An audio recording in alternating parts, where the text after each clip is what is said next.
কষ্ট হচ্ছে। ভরসা রাখ, শিব ঠাকুর তোকে ঠিক বাঁচিয়ে দেবে। জয় শিব শম্ভু। ওই তো পাখিটা নড়ছে।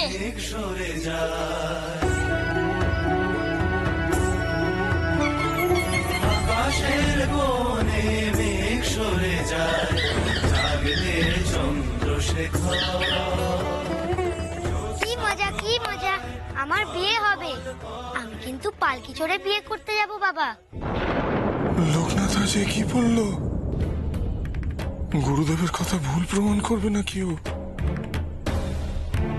নাকি নেহাতি ছেলে মানুষের খেয়ালে বললো কথা বলে?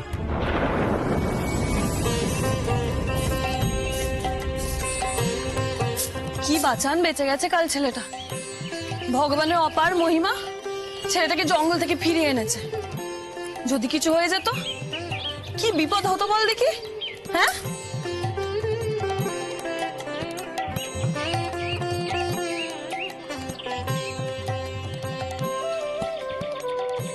কি রে, তোর কি কোনো ব্যাপারে কোনো হেলদোল নেই? হ্যাঁ, ঠাকুর মশাইয়ের ছেলের যদি কিছু হয়ে যেত সব দোষ তো তোর ঘাড়ে এসে পড়তো। আমাকে একটা কথা বল দেখি, ওই সাধু সন্ন্যাসীর গল্প শোনানোর কি দরকার তো? ওর যদি কিছু হয়ে যেত তুই ওকে বাঁচাতে পারতি। আমি ওকে কি রক্ষা করব গো? ও যার ভক্ত তিনিই তো ওকে রক্ষা করবেন। আর কার অত বুকের পাটা আছে অমন শিব ভক্তর ক্ষতি করবে? চুপ কর দেখি। তাও ভালো, শিব ঠাকুরের আশীর্বাদ ছিল তাই বাচ্চা ছেলেটা বেঁচে গেছে। নিজের পায়ে তো বেরি পড়াতে শিখলি না, এখন ওর মাথা কেন খাচ্ছিস? আমাকে ওর পায়ের বেরি খুলে দিতে হবে না গো। ও যে জন্মেছে খোলা পা নিয়ে, আমার মতো ওর পায়েও কেউ বেরি পড়াতে পারবে না। শুনলেন তো আপনার ছেলের কথা? এবার আমি বিশ্বর একটা মেয়ে দেখে বিয়ে দিই, তারপর আমার এই ছোট্টটার পইতে দিয়ে তিনটেকে একসঙ্গে বিয়ে দিয়ে তবে আমার স্বামী। কমলা, কমলা, এখন ওদের জীবনে দাঁড়াতে হবে। এখন ওদের বিয়ে নিয়ে ভাবার সময় নয়, ওদের জীবন নিয়ে ভাবার সময়। কমলা, একটা বাচ্চা ছেলে কি বলেছে তার জন্য তোমরা যা বাড়াবাড়ি শুরু করলে। সরো, আমার দেরি হয়ে যাচ্ছে, আমি চললাম।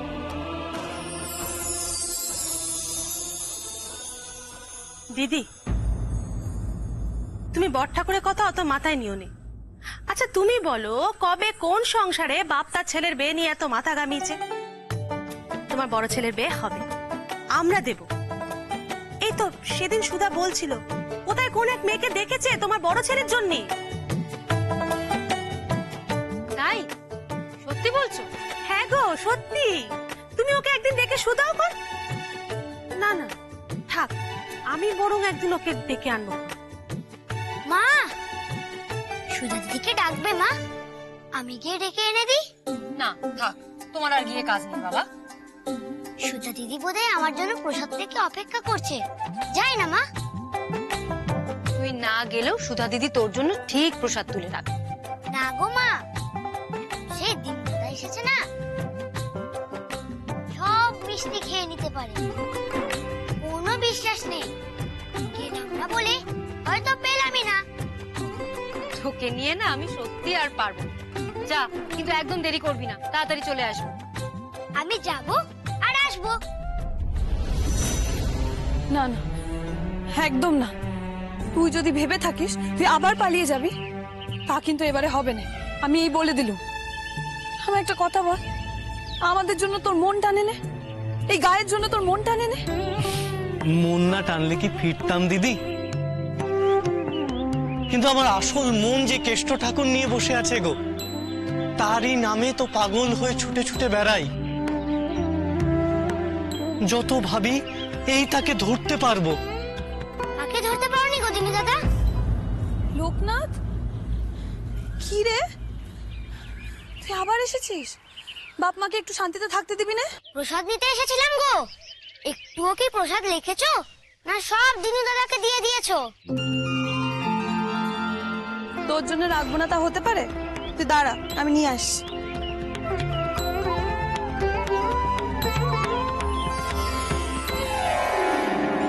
আমার সাথে কথা বলবে না বুঝি?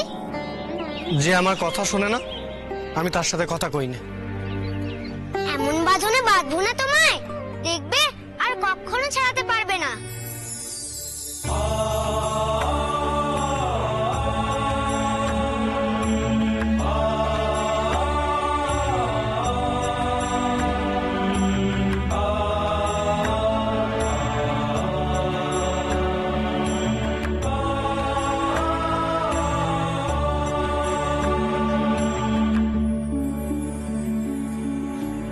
বলো তো, তোমার কোন কথাটা আমি শুনিনি?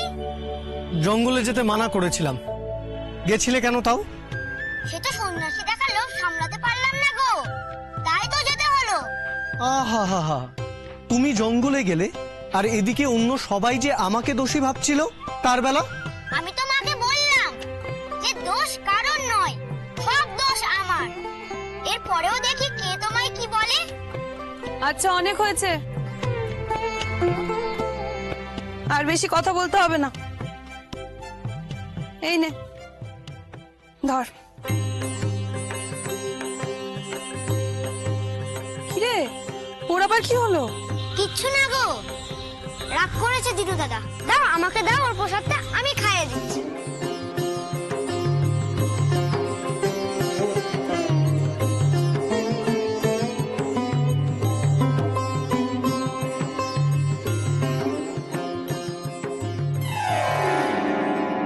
নিদ্রায় অলসঙ্গ আখি ঢল ঢল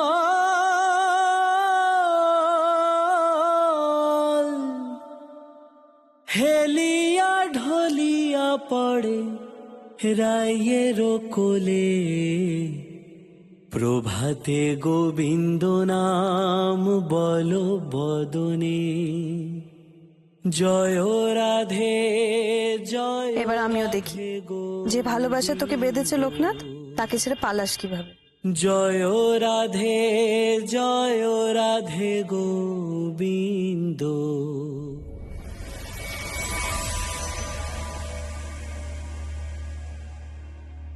সত্যি কি ঠাকুরমশাই পারবেন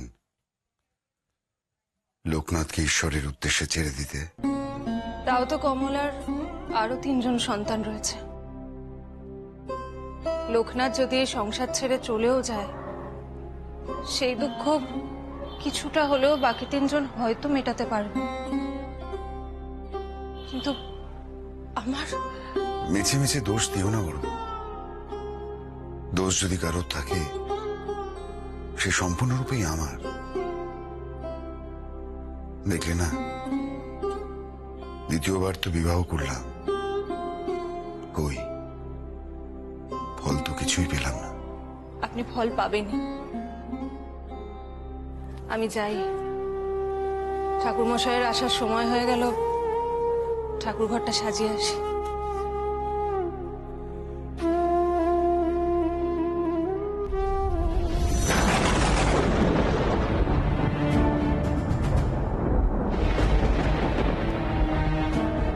বলবো কি হলো তোমার? কিছু হয়েছে? শরীরটা খারাপ লাগছে তোমার? না না, কোথাও একটু ক্লান্ত হয়ে পড়েছি। বলবো এটা তো হওয়াটা স্বাভাবিক। যেভাবে একা হাতে সংসারের সব দায়িত্ব তোমাকে পালন করতে হয়। আপনি অযথা চিন্তা করছেন আমায় নিয়ে।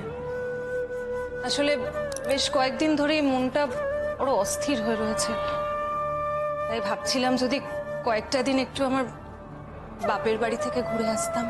এখন তোমার কোথাও যাওয়া চলবে না। বড় সামনে গাজনের উৎসব। দেখো, তুমি যদি আমার পাশে না থাকো আমি তো নিশ্চিন্ত হতে পারি না। সেটা তো তুমি ভালো করে জানো বড়। কেন এত চিন্তা করেন আপনি? আমি ছাড়াও তো এ বাড়িতে আরো অনেক লোক আছে। বড় তোমার মতো করে যে কাউকে ভরসা করতে পারি না গো। তুমি যদি আমার পাশে থাকো, শত বিপদ আসলেও আমি যে তাতে শান্তি পাই গো। আমি তো এটা সবসময় জানি, আমার পাশে তুমি আছো। আচ্ছা বেশ, যাব না। কথা দিলে তো? কথা দিলাম।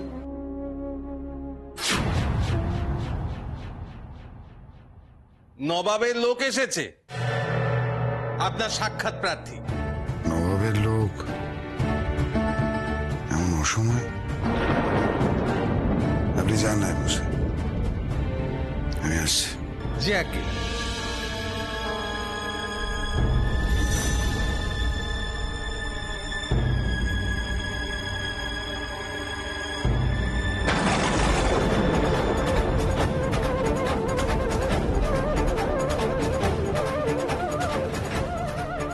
এ কি হলো?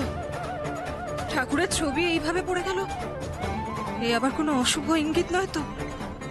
না না, আবার কোনো বিপদ যেন না আসে। রক্ষা করো ঠাকুর, রক্ষা করো।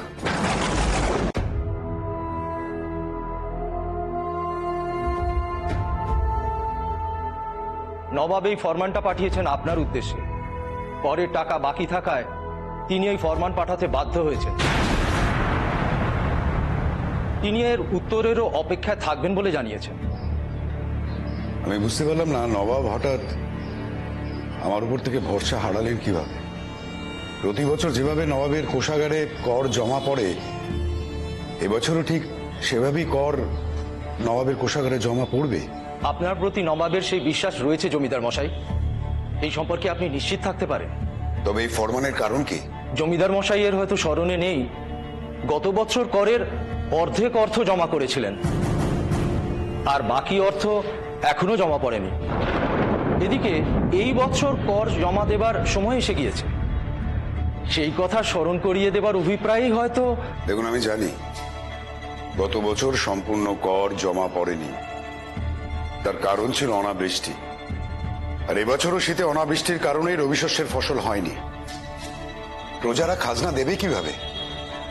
আমি তো আমার গায়ের জোর দেখি তাদের কাছ থেকে খাজনা আদায় করতে পারি না। তবে নবাবকেও তার কোষাগারের অর্থ প্রজা কল্যাণেই লাগাতে হয়, সুতরাং করের অর্থ তারও প্রয়োজন। দেখুন, সেটা আমি বুঝি। আমি হাতে কিছুটা সময় পেলে নবাবের সমস্ত পাওনা গন্ডা সব চুকিয়ে দেব। কিন্তু সেই সময়েরই যে বড় অভাব জমিদার মশাই, নবাব আপনাকে অতিরিক্ত সময় দিতে পারবেন না। দেখুন, আমাদের এখন শিব মন্দিরের সংস্কারের কাজ চলছে। এই সংস্কারের কাজ বন্ধ রেখে নবাবের করের টাকা আমরা দিই কি করে বলুন তো? এই সামান্য কটা টাকা, তার জন্য নবাব আমাকে একটু সময় দিতে পারবেন না? তাহলে খবরটা আপনিও জানেন না, জানলে বুঝতেন নবাবের হাতে কেন সময় নেই। মারাঠা বর্গী সৈন্যরা ধেয়ে আসছে বাংলার দিকে লুটপাট চালাতে, তাদের রুখতে নবাব দুর্গ বানাচ্ছেন মেদিনীপুরের দিকে। মারাঠা বর্গীদের সাথে লড়তে অর্থের প্রয়োজন জমিদার মশাই। আচ্ছা বলুন তো, ওই মারাঠা বর্গীরা যদি আপনার জমিদারিতে হানা দিয়ে আপনার প্রজাদের উপর অত্যাচার করে, কে তাদের রক্ষা করবে? নবাবের সৈন্য? ভুলে যাবেন না, মারাঠা বর্গীরা কাউকে রেহাই দেয় না। ওদের খাড়ার ঘা নবাবের খাজনার চাপের থেকেও অনেক বেশি ভারী জমিদার মশাই। খুব তাড়াতাড়ি কর জমা করুন।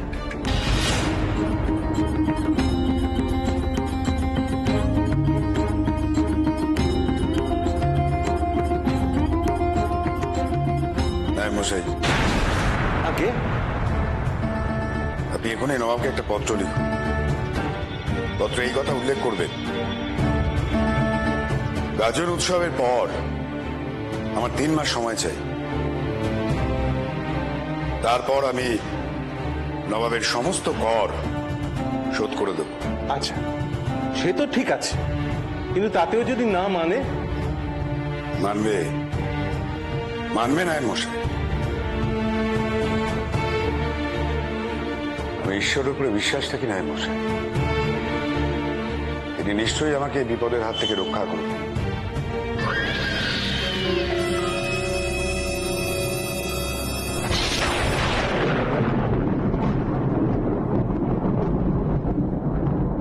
হে ঈশ্বর, রক্ষা করো আমাদের, রক্ষা করো। আমি সবাইকে রক্ষা করব। আমি রাম, রাক্ষসদের হারিয়ে আমি আমার প্রজাদের রক্ষা করব। আমি ভরত, এই রাক্ষস কুলকে আমি ধ্বংস করে ছাড়বো। আমি শত্রুঘ্ন, আমিও যুদ্ধ করব আমার ভাইদের সঙ্গে। আমিও রাজার বংশ বৃদ্ধি লাভ করব।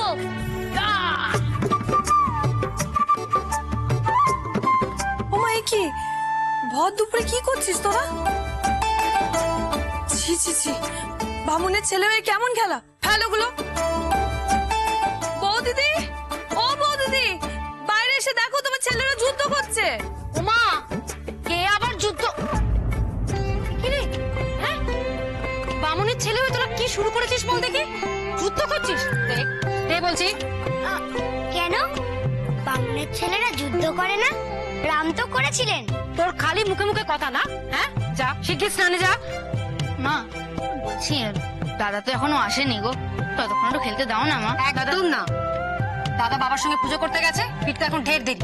যা স্নানে যা, যা যা। লোকনাথ, লোকনাথ, শোন আমার কথা। লোকনাথ,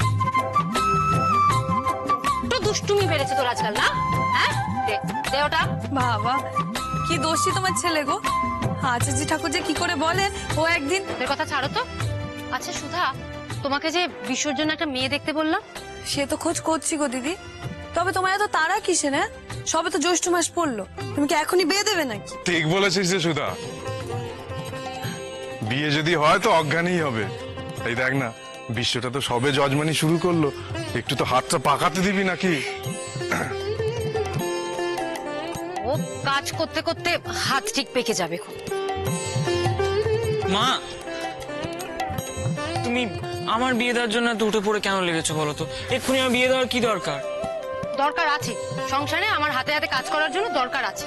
সুধা, তুই চটপট একটা পাত্রী দেখে ফেল দেখি। বেশ, তবে আমি খোঁজ খবর করতে থাকি। না রে সুধা, কোনো তাড়াহুড়ো করিস না। তুই বরং ধীরে সুস্থে ভালো একটা পাত্রী দেখ, তবেই আমি বিশ্বর বিয়ে দেব। দাদার বিয়ে আমি তাহলে লিখবো না মা। নির্ভর যদি কেউ হয় তবে আমি। আরে বাবা তোরা থাম, এখনো বেই ঠিক হলো না, কে নির্ভর হবে তাই নিয়ে মারামারি করছে। তা দিদি, আমি যা বলতে এসেছিলাম, গায়ে না ঘোষ প্যাঁচড়ার প্রকোপটা আবার বেড়েছে বুঝলে। তো আমরা সবাই মিলে ভাবছিলাম ওই ঘণ্টকর্ণর পুজো দেব। পুজো করলে কি আর রোগ সারে গো সুধা দিদি? কবিরাজের পথ্যি খাইয়ে দাও সবাইকে। ওষুধ খেয়ে যে কমছে না লোকনাথ, তাই তো পুজো। আর দাদা, বলছিলাম যে পুজোটা আপনি যদি করে দেন। না রে, আমার হাতে সময় কোথায় বল? এই জমিদার বাড়ি যজমানি আছে, তারপর কত বাড়ি ঘুরতে হবে। তার চেয়ে বরং তোরা মাধব ঠাকুরের কাছে যা। বেশ, তাই বলবো। তবে আমি আসি, তোমরা এসো কিন্তু। এই, এবার তোমরা যাও দেখি, সবাই স্নান সেরে নাও, আমি ওদিকে খাবার বাড়ছি। যাও যাও।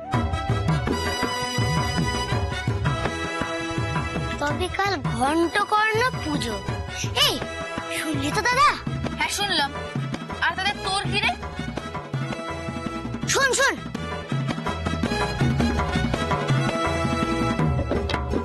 মনে থাকবে তো? কিন্তু মা যদি বকে?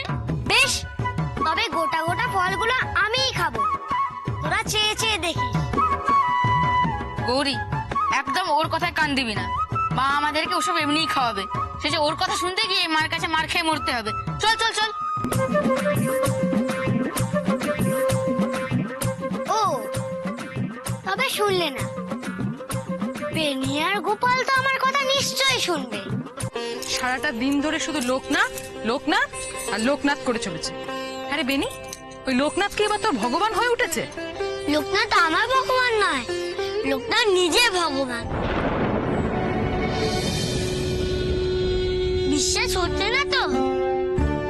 যদি দেখতে পাখিটাকে কিভাবে বাঁচালো, তবেই তুমি বিশ্বাস করতে মা। ইস, আমিও যদি দেখতে পারতাম, নিজের চোখে দেখলে খুব মজা হতো। ভাই, তুইও পারবি অমন করে পাখি বাঁচাতে? চুপ করো, সারাটা দিন ধরে শুধু ভাই বোনে মিলে আজে বাজে বকে চলেছে। হ্যাঁ গো মা, আমিও একদিন ওরম করতে পারবো। দেখো না মা, বেলপাতা চিহ্ন